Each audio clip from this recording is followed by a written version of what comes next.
o Dr. Anthony Ong. O Dr. Anthony Ong, médico pediatra, especialista em toxicologia, diretor do Instituto da Criança do Hospital das Clínicas em São Paulo, conversou com o repórter Samuel Santos sobre a pandemia da Covid-19. Ele falou sobre os avanços do estudo com a cloroquina e criticou o isolamento horizontal. Doutor, temos estudos avançados no mundo e também no Brasil em questão principalmente da cloroquina. Como é que o senhor vê? O senhor vê com bons olhos o uso da cloroquina nos casos do novo coronavírus? Sem dúvida. Os estudos internacionais iniciais e agora feitos, inclusive no Brasil, em vários centros, a qual eu tive acesso às informações, é que ele é extremamente útil, quanto associado à azitromicina, você tem que associar os dois, e dado precocemente, ou seja, não adianta esperar até a pessoa entrar em falência dentro do respirador. O ideal é dar para esse conjunto quando o paciente já inicia a falta de ar, ou seja, quando a sua saturação de oxigênio começa a cair e a pessoa já tem dificuldade respiratória, antes de colocar dentro do respirador. Os resultados são excelentes. O senhor já disse em outras entrevistas, a cloroquina já estava no radar desde janeiro deste ano? Sim, hidroxicloroquina para esse Covid-19, sim. Mas estudos mais de 15, 30 anos praticamente, que o hidroxicloroquina freava o desenvolvimento do coronavírus como família. Então, quando começou os estudos em janeiro, ele já estava no radar, junto com 7 outros produtos. E ele foi o único que realmente teve resultados excelentes. É por causa disso que continuou. E ainda depois, associando a azitromicina, que é um antibiótico que nós temos há 30 anos, que tem segurança muito boa, aí os resultados foram nada menos que espetaculares. Temos também outras pesquisas, várias outras pesquisas em andamento. Inclusive uma aqui no Hemocentro de Ribeirão Preto, que é a questão do plasma, que é a transfusão de imunidade, né? É o termo que eles usam. Como é que o senhor vê essa pesquisa? Também é animadora? Olha, é um resultado que é uma método que a gente já usa em outras doenças, por exemplo, tétano grave, pacientes com hepatite muito grave. Então a gente usa, mas é uma método muito extrema. Tá? É um caso que você está praticamente o paciente está desenganado, vamos dizer assim. Por quê? Por o seguinte, primeiro você não tem tanto plasma assim. Depois você tem que testar o plasma para ver se tem uma quantidade grande de anticorpos. E nem todo mundo está convalescente, tem um número elevado de anticorpos, então pode não funcionar. O terceiro, que é mais grave, quando injeta plasma em outra pessoa, existe o risco de reação anafilática ou alérgica, porque é uma proteína estranha de outra pessoa e pode ter rejeição. Então, não é um método que você pode usar para todo mundo, só para casos extremos, assim, a pessoa está praticamente caminhando para a morte, então você usa como um método salvador. Mas não é um método que você pode usar. Agora, a hidroxicloroquina e a azitromicina podem ser e deve ser usado bem no início do agravamento do caso. Então, a utilidade é muito maior, é muito mais barato e muito mais fácil de ser utilizado. Como é que está o uso da cloroquina hoje no Brasil? Ela está sendo realmente bem usada? Está. Alguns hospitais estão dando para pacientes, assim que apresentar sintomas, já teste positivo, que eu acho temerário, porque, como todo medicamento, ele tem efeitos adversos. Então, a pessoa deve ser usada só sob encomendação médica. E, mesmo assim, o médico tem que estar ciente que tem efeitos indesejáveis com a hidroxicloroquina, como problema abdominal, alguns efeitos sobre o ritmo cardíaco, ele pode desencadear arritmia cardíaca grave.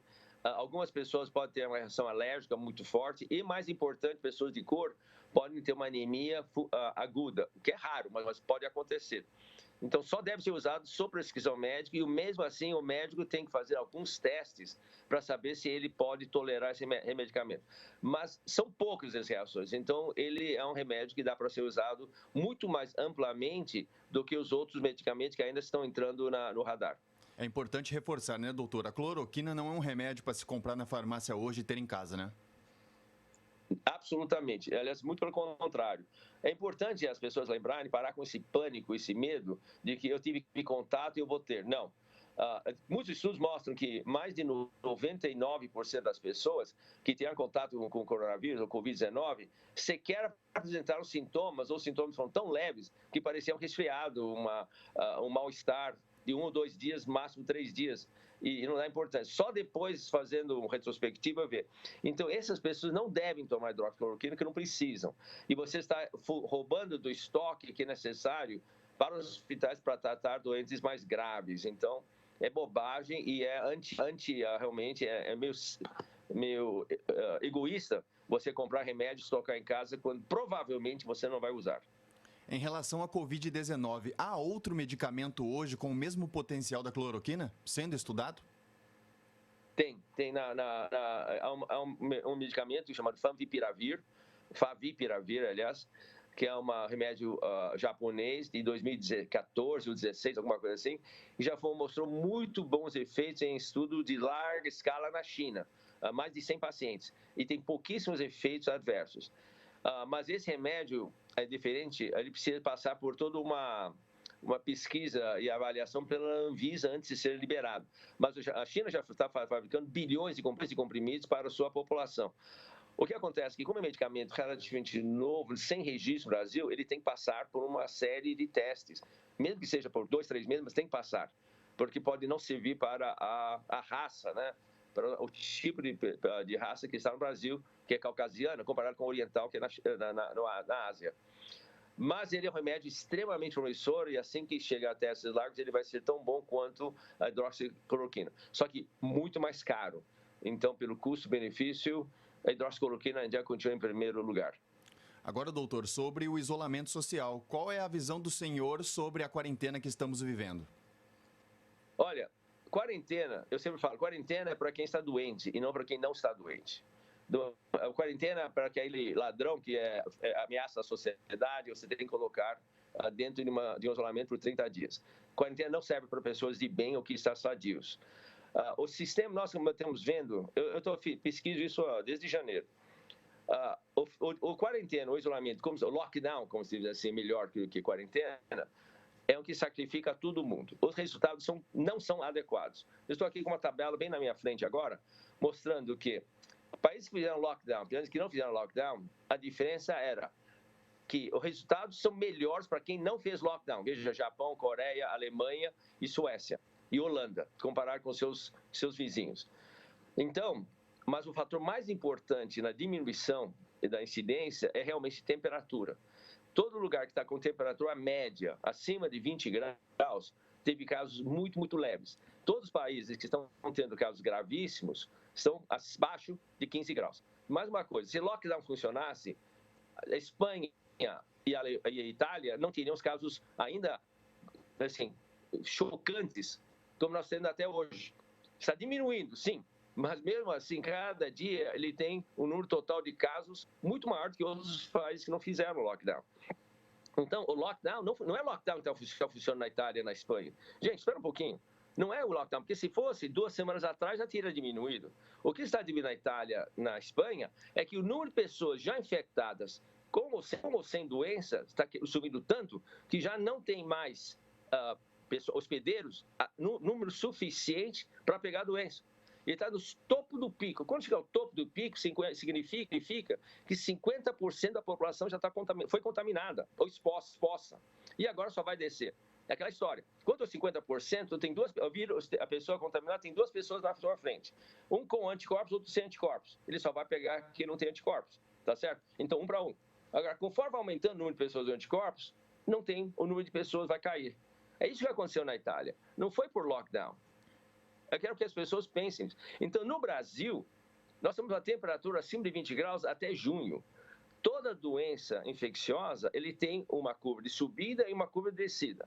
A curva da subida vai chegar ao pico justamente na semana que vem. Essa semana da Páscoa ou a próxima. Aliás, eu previ isso já no começo de março. Não faça lockdown, porque se você fizer, vai ser pior. E um motivo disso pior, por quê?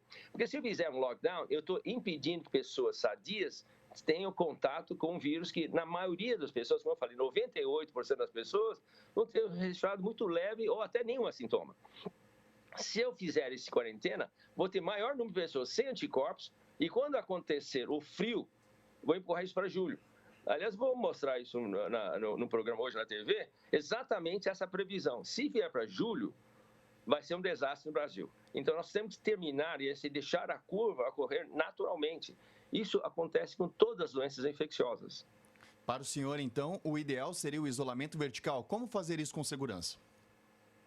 Bom, o isolamento vertical não é muito difícil. Nós sabemos quem são as pessoas que são de risco. São pessoas com doenças pré-determinadas, comorbidades. E se nós identificarmos essas pessoas, qualquer um sabe que seu avô, seu pai, seu irmãozão, né? Quer dizer, mesmo adulto jovem que tenha comorbidades, obesidade, diabetes, etc. Nós sabemos quem são. Identifica as pessoas, notifica as autoridades sanitárias e fica sob vigilância. O que aconteceu no Japão e na Coreia. Eles isolaram, identificaram as pessoas que são de risco e monitoraram. Todo dia alguém estava à disposição. Passou mal, liga para um número, imediatamente tinha uma pessoa lá para ajudar. E com isso, o que acontece? O Japão, sem fazer lockdown, com a temperatura fria, certo? Teve o número pífio, teve nem menos de 1.000 casos, menos de 1.000 casos. Vou até mostrar aqui. Olha, teve 3.906 casos, teve só 92 óbitos. Ok, e não fizeram lockdown, fizeram agora emergência, decretar emergência, não é lockdown. A Coreia é a mesma coisa, não fez lockdown. Teve um número de casos por milhão extremamente baixo, certo? Vou pegar já para você. Coreia, 4 mortes por milhão. Brincadeira, não fizeram lockdown. Então, o que acontece? É a consciência social. Eu sei quem da minha família pode estar com comorbidade. Então, aviso a família. Imediatamente, despacha a pessoa de saúde para cuidar ou então para observar essas pessoas. Menor custo social, menor custo econômico e não para a economia e todo mundo continuar trabalhando. Distanciamento social. Manter as pessoas, fica a 2 metros um do outro. E terceiro, muito importante, uso de máscara constantemente quando está fora de casa. Porque muitas pessoas que estão transmitindo são pessoas assintomáticas. Mas ele tem o vírus, mas não tem nenhum sintoma. Essa é a maior parte da população. Ao usar máscaras, a pessoa que está contaminada, mão doente, não transmite. E a pessoa que não está doente e ela não tem vírus, não recebe. Então, máscara total. É isso que tem que fazer. O Brasil corre o risco de entrar em colapso na saúde, faltar vagas em hospitais. Como é que o senhor vê esse quadro hoje do país? Isso é visão catastrófica, assustar a população. Olha, nós tivemos até agora, depois de 4 ou 5 semanas de início da doença em larga escala, certo? Nós temos apenas 11 mil, não chegamos a 12 mil agora, vamos chegar a 12 mil. Em 5 semanas. A Itália, no único dia, deu 10 mil. Entendeu? Agora, nós já estamos na 4ª ou 5ª semana da evolução. O ápice chega, é a 6ª semana. Aliás, é por causa disso que o ápice vai ser essa semana próxima. E não tem uma progressão, não dá que dê um pulo de 600, deixa eu ver aqui, tá aqui. Brasil teve 929 casos ontem. Ele não pode pular para 5 mil de um dia para outro, e nem de 5 dias.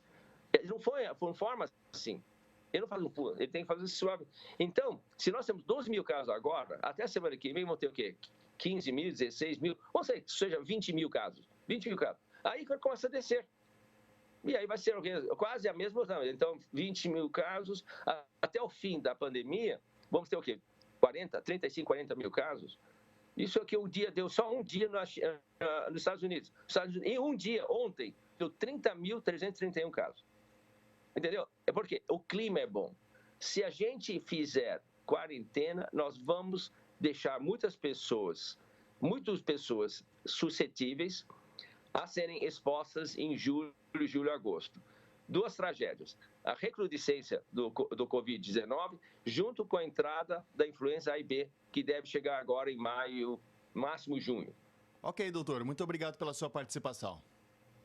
Obrigado pela oportunidade de falar.